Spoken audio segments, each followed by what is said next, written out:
I feel very fortunate here in Chiang Mai because I'm an association of Sripad Goswami Maharaj, Srila Goswami Maharaj, Srimati Bhaktilalita Devi Dasi, Anu Krishna Didi. It's actually important for us to live in the mercy of devotees. When we're asking how you doing, in Krishna conscious world we say, as you keep me. Because I feel that here I kept with so much love, care and devotion by all the devotees. And that's how we actually can perceive in spiritual life. Because if we think spiritual life is something superficial, something we can acquire by, waking up at a particular time of the day, which is good, and doing precise numbers of prayers, then we have very little idea why, in midst of all, the greatest speech of Krishna, which is Bhagavad Gita, on the battle of Kurukshetra. It was one very interesting story about one Red Commissar of Red Army, who was a great, his name was Katovsky. He was a very great warrior, and he was a white army trained officer who's joined communistic party. So finally they catch him and they want to prosecute him. And on the day they want to prosecute him, they found him in the room making exercise. And they say, why? He said, it's just my habit. And when they want to shoot him, he said, okay, guys, let's finish it quick. Don't need to read me any books and, whatever reason you want to prosecute me, it's fine with me. Go ahead. And they want to cover his eyes. And he said, I'm not interested to die with covering my eyes. Actually, I'm really interested to see how you're going to shoot me. So this kind of a man had a very great courage, but very few of us can be so brave. But in the battle of Kurukshetra, Bhagavad Gita take place because our daily life in general has to be challenged from so many different ways. Because, as we say, as you keep me, we don't really know how much sincere we are, how deep is our faith. We don't know all these things. In one of the famous book, I don't know the name, maybe Induleka can help me, Prince and Nishi. It's Prince and... Yes. So, one man is very proudly, the savage man, he's very proud to say, I don't sell my friends for 6 pence. They say, well, how about 10? That's a different story. Give it to me. So many times, we say, Krishna, I will never forgive you. I will. What about 200 baht, 300 baht? How much you want? Okay, that's a different story. It's a serious money. So, therefore, Bhaktisiddhanta Saraswati Thakur said, don't think that Krishna will ever stop challenging you. It's a very interesting thing, what I've read and what I experienced in my life. It says, on the particular way, as you're thinking you're getting out of this universe, Maya may approach you in a different way. She tell you, I used to be your tough, whip you. Now I can be very good servant for you, and you can be like Lord Shiva. And you can say, oh really, is it possible? Yeah, sure. I can be like a tough bitch, I can be a good wife. Oh, okay, it's a different story. So you remain on a particular plane of material existence, occupying pretty high position.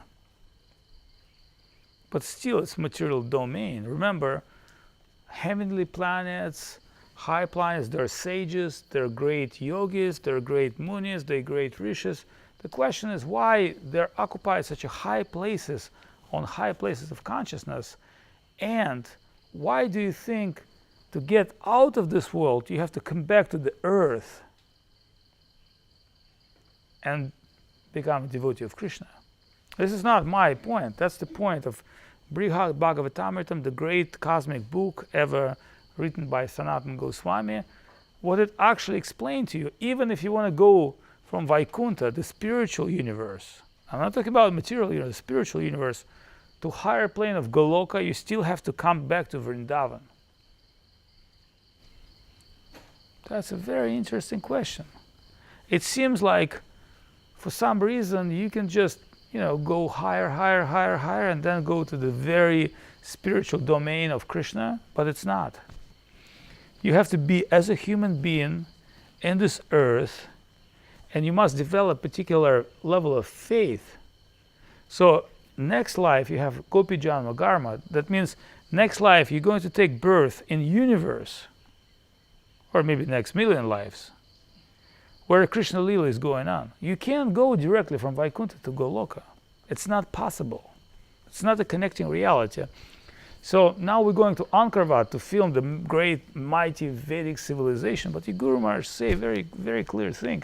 He say, however this Vedic civilization could be, in Varna Dharma systems with Brahmana, Kshatriyas, and Shudras, and so many temples, and so many great, kings and sages, it's meant for those who doesn't have substantial faith.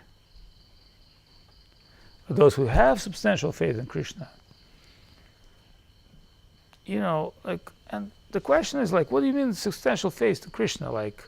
Believe the blue boy is behind everything? That's not substantial faith.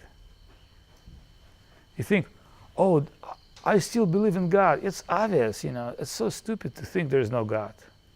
It may not be the God of your imagination, or it may not be God of your mind. If God exists, he must be a very, very complicated being, or more than just one identity, personality. He's a Brahman, Paramatma, Bhagavan. Just to describe his power and glory, it requires certain religion, like Islam, is just concentrate on his particular aspect. Certain religion, like Christianity, is just concentrate of aspect of God as a son.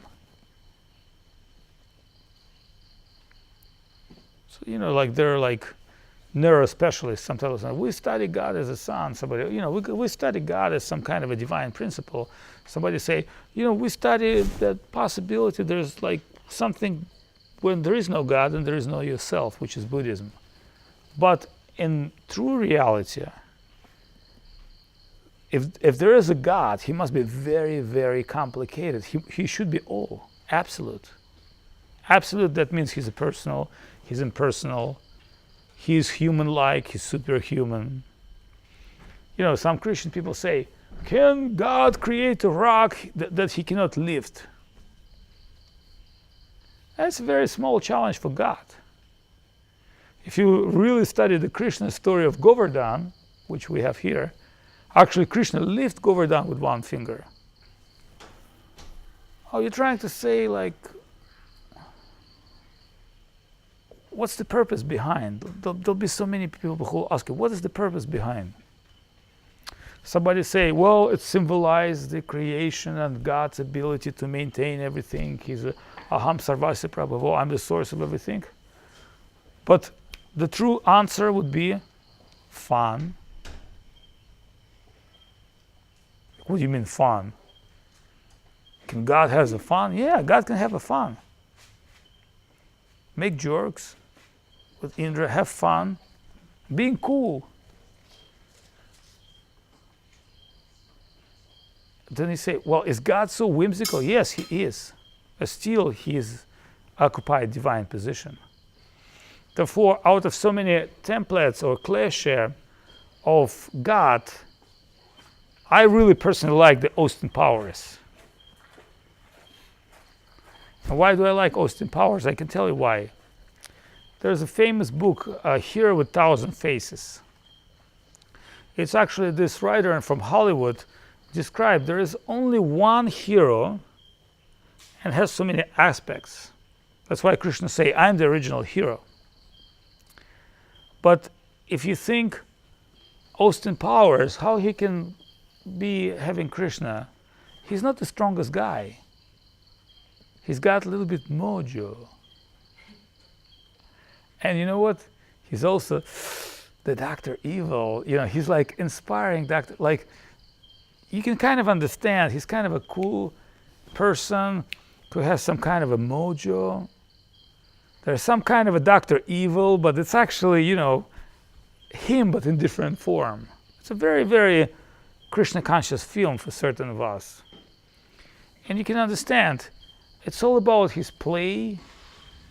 And what is the nutshell of his story is love. Whatever Austin Power does, it brings him pleasure, and he's looking for loving exchange. But this kind of personality is a Mac personality, it's a humor personality. Somebody can say, well, it's very offensive to compare Krishna with Austin Powers, but still there's a hero with 1,000 faces. Remember, people try to make a templates. They try to take a super human and put him in different positions. So in this particular drama, the Austin Powers is a particular human, and he's in a particular position. And he has supreme position, but not as supreme as like he's not the guy in charge, actually. He's some kind of a special agent who does particular pastimes.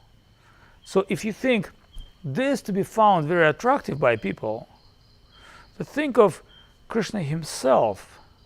If you would be God, what would you do? Have a beard like Avadhut Maharaj, like, when did you came to work? Or like, have you ate some piroshki without sharing with me? That's a kind of very bored idea of God. So from this point, one thing we can say, what about human being? Okay, God is cool, everything's cool about God. What is a human being? Why God playing with us? Why Krishna is playing with us? Why everything Krishna's play? And why are we here with no Krishna, not even Vasya or Johnny or nobody loves me? Why is that? Because in a true sense, Saraswati Thakur say Krishna will always test you. Believe me, I failed all of his tests. All of them. But still, I know one thing about Krishna, which is amazing thing. Krishna, for some reason, loves fallen souls. He's very attracted who's losers. You would think Krishna is very attracted to, successful people who have like really, everything's okay. That's not Krishna's interest.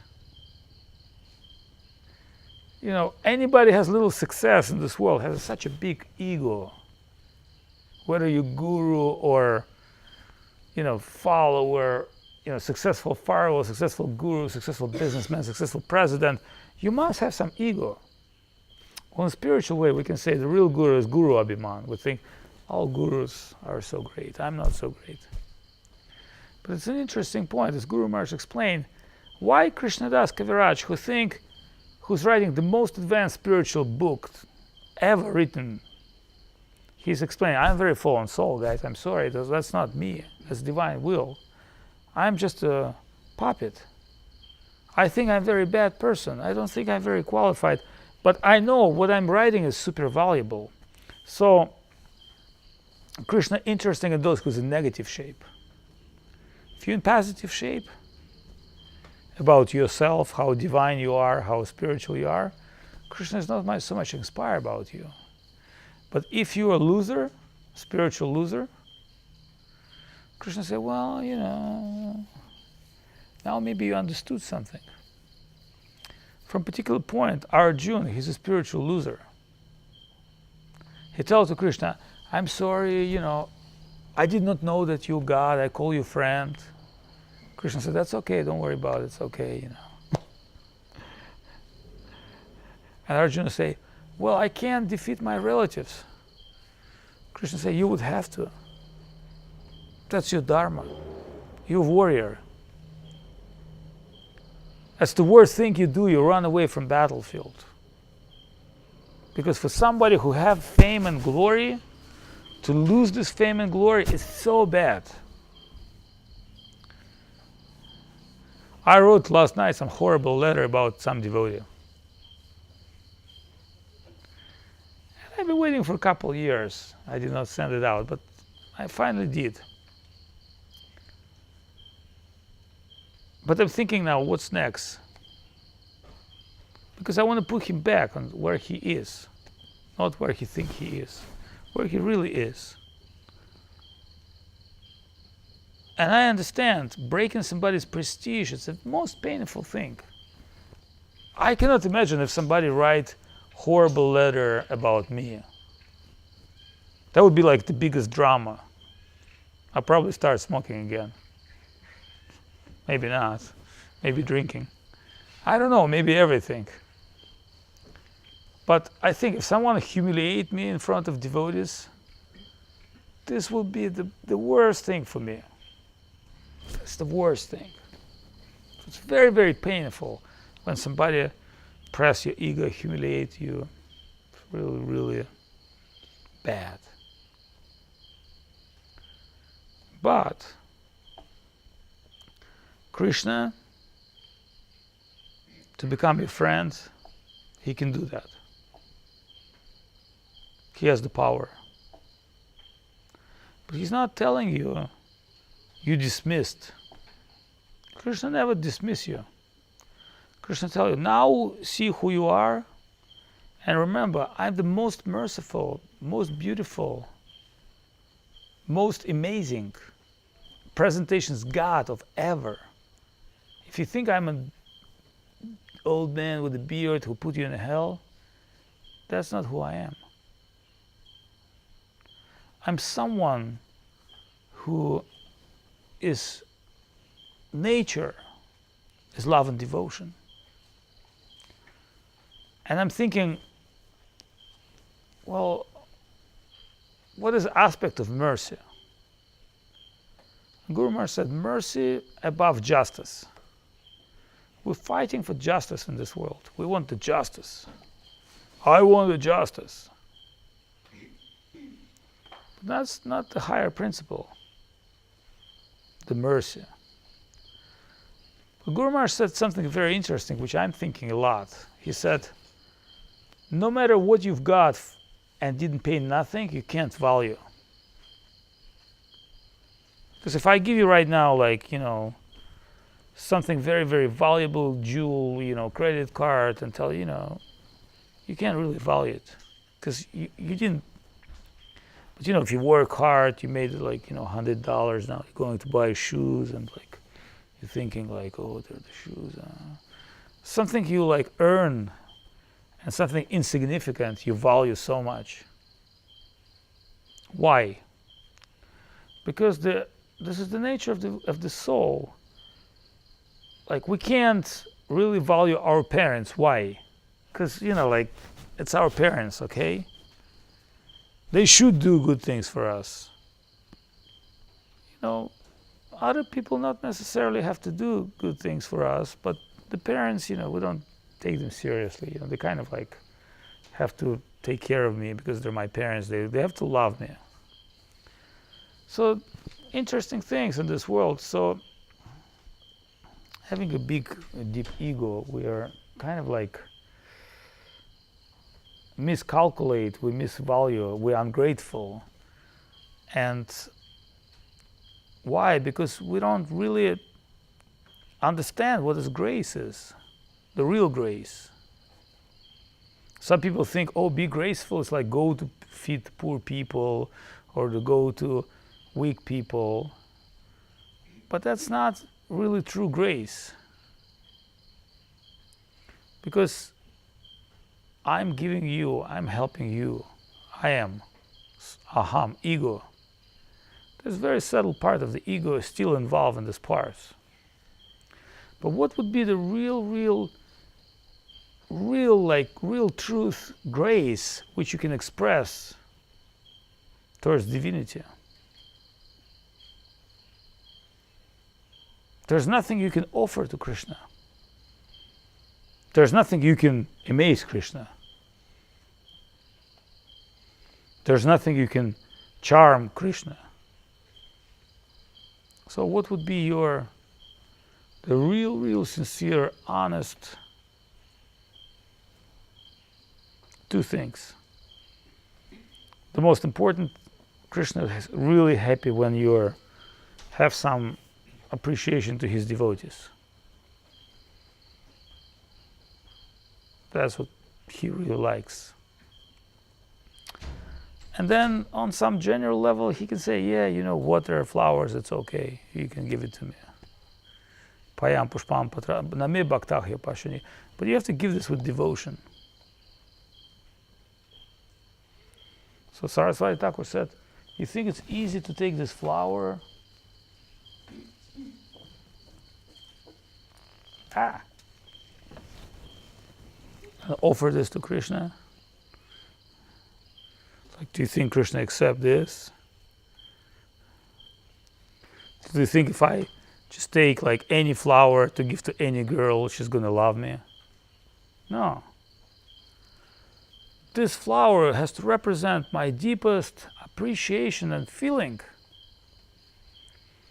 But Mahaprabhu say, unfortunately, my ego self is such that I don't have appreciation for Krishna. That's Mahaprabhu say. I don't have enough appreciation for Krishna name, for Krishna. So this is an interesting and true position. But I promise my speech will be very short tonight, and I think it's coming to the end. Because we need to conclude. So we spoke today about Krishna really love fallen souls. But you have to be really fallen.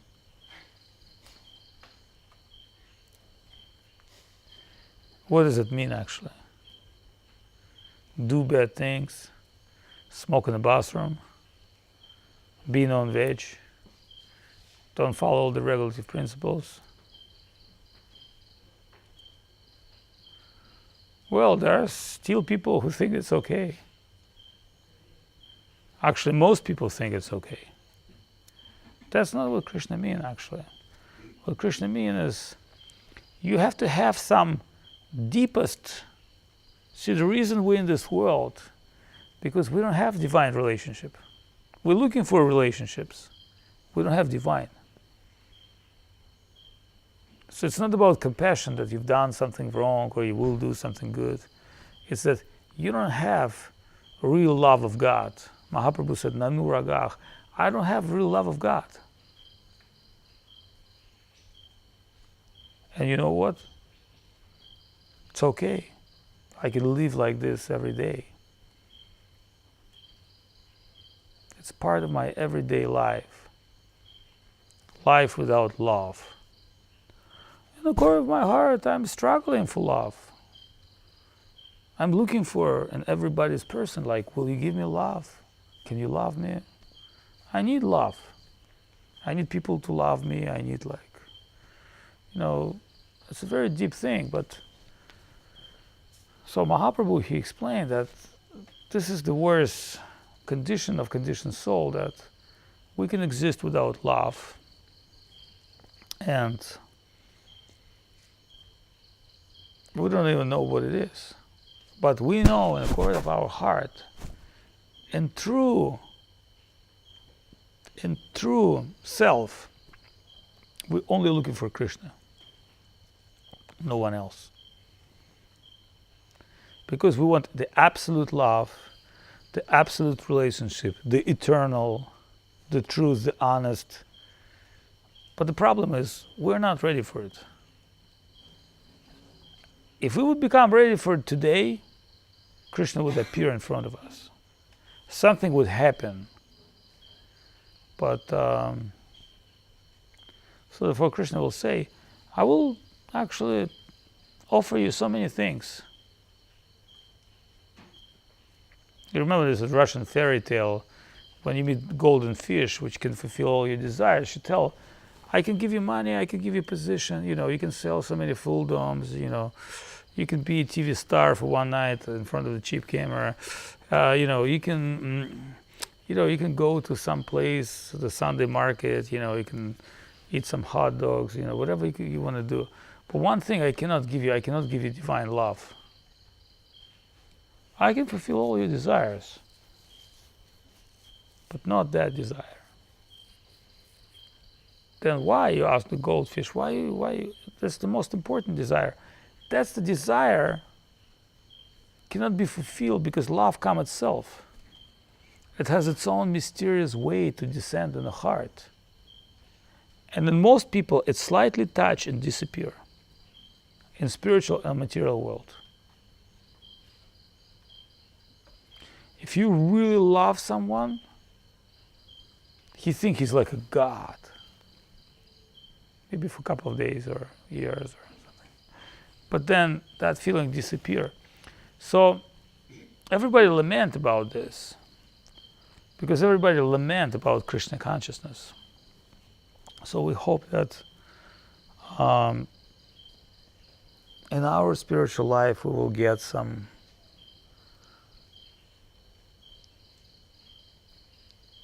challenge, real challenge, that will show us who we are, make us those fallen souls, and make us go deeper in the plane of divine love. And that's the only way why material life has exist. There's no any other purpose for material life and material world than only give us the chance of enter to divine love of Krishna.